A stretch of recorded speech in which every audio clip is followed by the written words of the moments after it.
千里之行，始于足下。A journey of 1,000 miles begins beneath the feet. We now gather in the Tao to travel the journey together. Welcome to Tao Talks with Derek Lin, where we take a deep dive into the Tao Te Ching by Lao Tzu.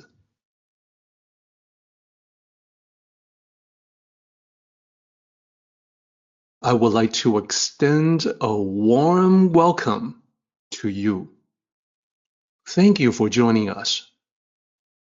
I would like to invite you to center your thoughts and direct your attention to this moment in time, to the here and now, to be fully present and mindfully aware as we all ready ourselves for this sacred process in the Tao with one another.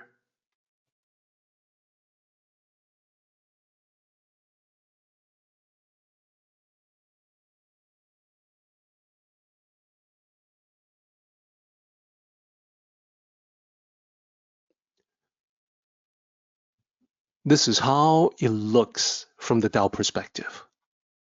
First, study the Tao. When you study the Tao with sincerity, you become aligned to it. And Lao Tzu says that you are with the Tao. This leads to number 2, increasing clarity in thoughts and perceptions. To be aligned with the Tao, the alignment makes everything to come into clearer and sharper focus. It's the way you think, the way you look at the world.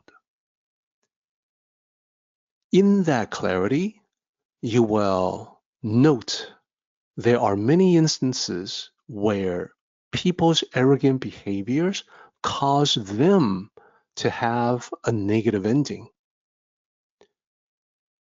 So the arrogant behaviors bring about the opposite of what such people are looking for, like recognition, merit, genuine achievements, lasting success.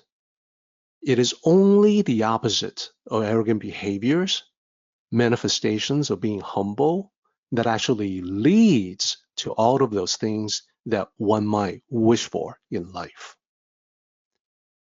So then this leads to number 3, which is realization. The clarity of thoughts and perceptions will naturally, logically lead to your realization that arrogance is not really that different from leftovers or tumors. It becomes obvious. So there's no place for arrogance in your life. You don't want to be eating spoiled leftover food. Even the thought of that brings revulsion. And you don't want tumors either. It's most alarming.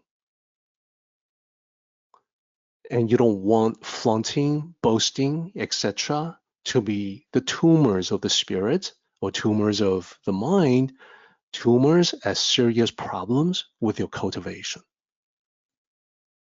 So where does this lead? To manifestation. This is a natural aversion to arrogance that we've been talking about for several slides. Having that realization, you can transcend beyond what a lot of people are still engaging in.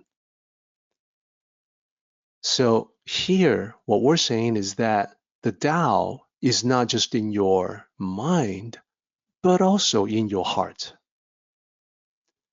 It's not just the way you think or look at the world, but what you do. Your natural aversion will guide not just thoughts, but all your actions. And this applies to everybody in your sphere of influence.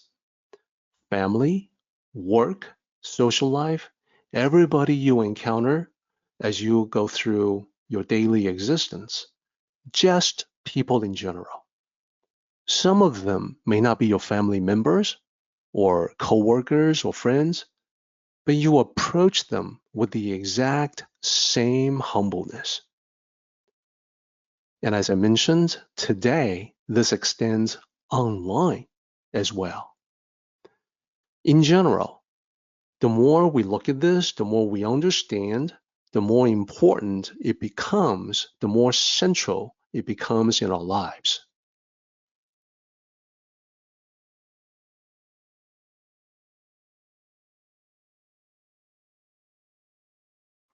Our meeting has come to an end, but the journey continues on.